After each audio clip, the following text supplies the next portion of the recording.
Hey everyone, Tony Avanov here, lead trader and mentor at TradeBuddy, and today I'm going to go over a video lesson on exactly how I made $371 and some change by trading the penny stock ALQA. Now, these are the type of patterns that I trade every single day and the strategies that I trade every single day.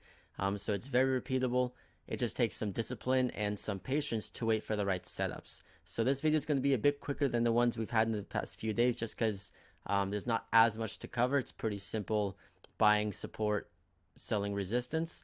But we're just going to get right into the video. So we're going to move over to my screen share real quick. If you have any questions on what brokers I use, what platforms I use, and what scanners I use, all the information is down below in the description. So just go hit read more, and there is a nice FAQ at the bottom of it. So with all that being said, hopefully you guys enjoy this video, and we're going to get right into this breakdown.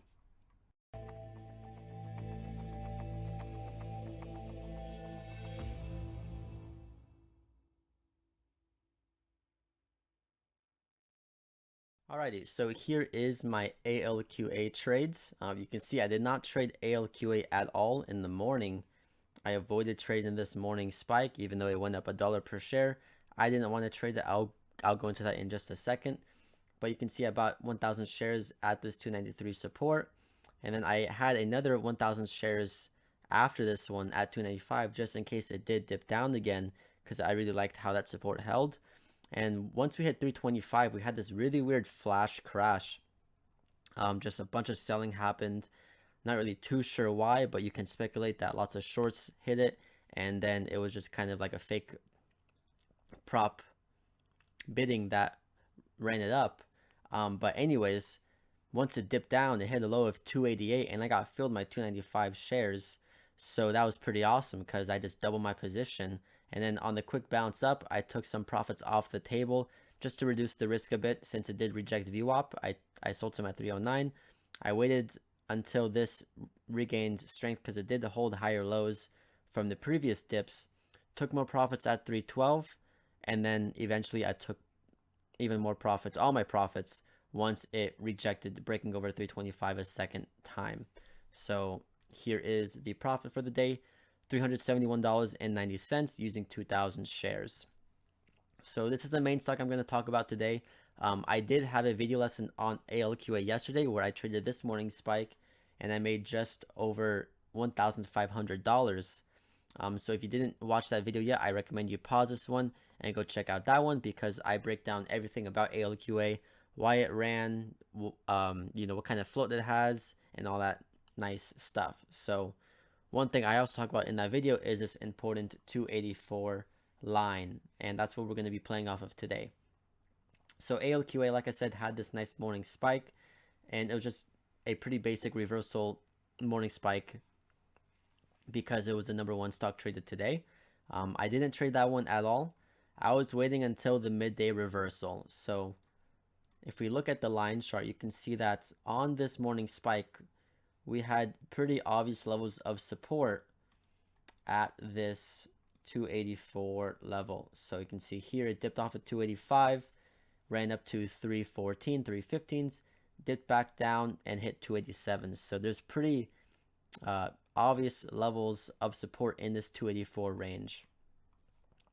And then after this big morning spike, it was trying to hold this 290 line, but because that wasn't the overall support, that wasn't the significant support, I didn't want to buy that dip just because it wasn't the overall support. Not really much more to explain than that. And I noticed this bottoming action happen here at 292, but it was too early to dip by it because it was only like 10:30 a.m. and I was waiting until the midday reversal. So I had this double bottom here, had a nice 20-cent bounce, and then it kind of did this action where it looks like a ball just losing steam and bouncing off and falling off a cliff. So this is a pretty common thing that we see happen when a stock loses strength, and usually when it breaks this type of support, it cracks down. Like if you look at TNXP today, TNXP did the same type of thing. Not exactly the same, but basically the same type of thing where it had this kind of bouncing action where, it bounced, lost steam, and then just collapsed. So on ALQA, when that happened, it didn't have a big breakdown. It caught support at that 284 line.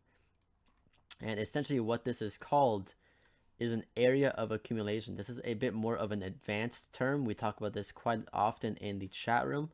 But this area of accumulation is essentially these points where you have traders who use too high of a risk level and they stop out of the stock even though it's still over the overall support.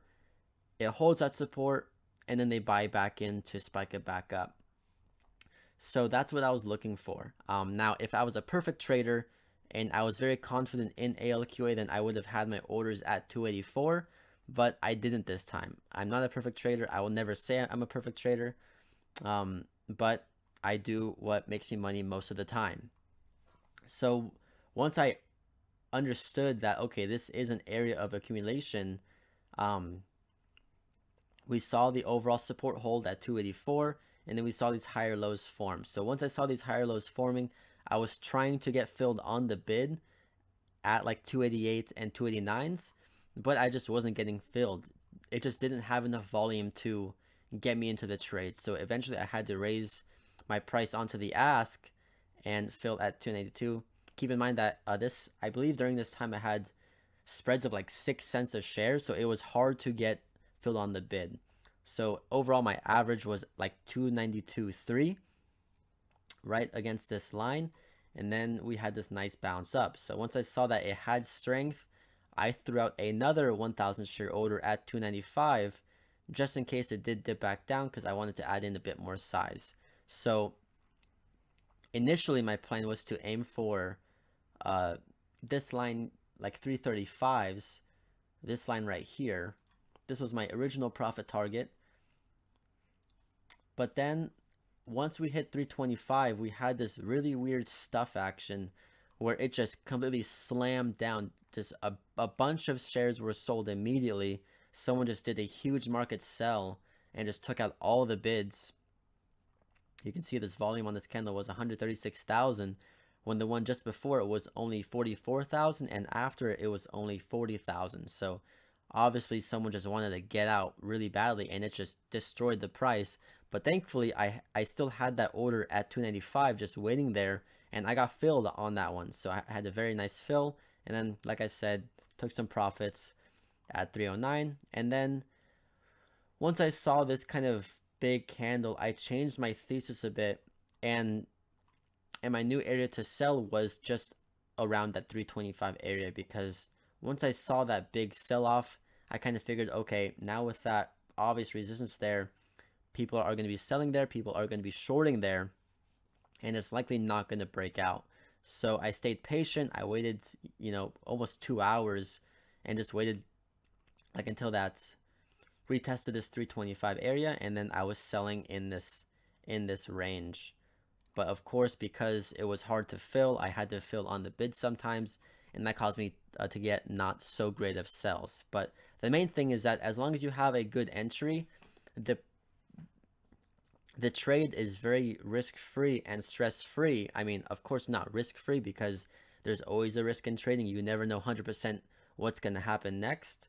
But it's very stress-free when you have a good entry, because if you have a good enough entry, once it leaves that entry area, it's not going to really go back down and retest it again. And you can just wait and be patient until the volume comes back and the stock regains its strength. One of the main things about ALQA is that it's a very low float. You can see that its float is only 3.38 million shares. So that means that once it gets volume, once it gets volatility, it can really squeeze very fast and rip through all the sellers. So all you need to do is buy into weakness and then sell into strength. That's honestly the best thing to do on these low float dip buys. Is you have to identify exactly where you want to buy your stock, leave your order there, let the price come to you, and then you have a very awesome fill. And then once you are filled, you leave your sells at your profit area, and then you let the price come back up and you get hit on the ask. So that's the best way to trade these, mainly because you cannot really wait like until the volume comes in, because once the volume comes in, it's already spiked up 10-15 cents per share and you get a very crappy fill. So pretty basic stuff here on ALQA. I do want to talk about ADIL since it did kind of the same exact stuffing action, or not stuffing action, area of accumulation. So ADIL was hands down #1 stock today. I missed this entire move though. I didn't want to chase this because I knew eventually it was going to fall apart. But we had this kind of same area of accumulation here where the stock hold price was just around this 250 line, and we had this bounce off at 250. Looked like it was going to double bottom there, but then it broke down. So everyone who was using this 250 line as a risk, they sold out, they got out, but then it just held just under that price, bounced up, and then made higher lows and then ripped higher, and eventually that was the reversal on this $1 per share move. So same kind of area of accumulation action here, and you can profit very heavily off these if you can identify these points where you have long bias traders who get out too soon, and then the short bias traders who try to sell into weakness. That causes a big reversal, because once the long bias traders see that, oh wow, it actually did hold, let me buy back in, that causes the spike. And then all the short bias traders who say, oh wow, that was a fake breakdown, I need to get out, and they buy to cover. So overall, pretty decent day. The main thing I'm looking for tomorrow is just some new stocks to trade. ADIL was a new stock today, but it really didn't hold up too well. It didn't break out over this line of $4. If it does get volume tomorrow, which it looks like it has a nice double bottom at this 250 area, everyone's going to be watching this $4 area for a breakout higher. One thing to note about ADIL is that if we look at the daily chart, this is a recent IPO and it's such a low float. We kind of saw the same thing happen this summer on BOXL, where the recent IPO, it broke over like its historical highs, and then there was no resistance overhead because it never traded that price before, and it just exploded. So I highly recommend that you keep ADIL on watch tomorrow for the potential breakout over that initial line of $4 and then the true line of 440s. And I just want to bring up the BOXL real fast just to show you guys. It kind of looks similar to this, where once it broke over its all-time highs, it just rallied up another $10 per share. I'm not saying that ADIL will go up $10 per share, but I'm just recognizing all the similarities of these two plays, and just hopefully we see that breakout happen, because if it does, we'll see some very nice price action and hopefully we'll be able to trade it. All right, so that's going to break down this video today, and hope to see you guys in the next one. Hey, I'm assuming that if you watched this entire video, you saw some great value out of it. I would really appreciate it if you could hit the like button and then hit the subscribe button to be notified of any future videos that I make. Keep in mind, I make videos almost every single day, and I live stream every single day in the TradeBuddy community. All information is down below for that, and I'll see you guys in the next video.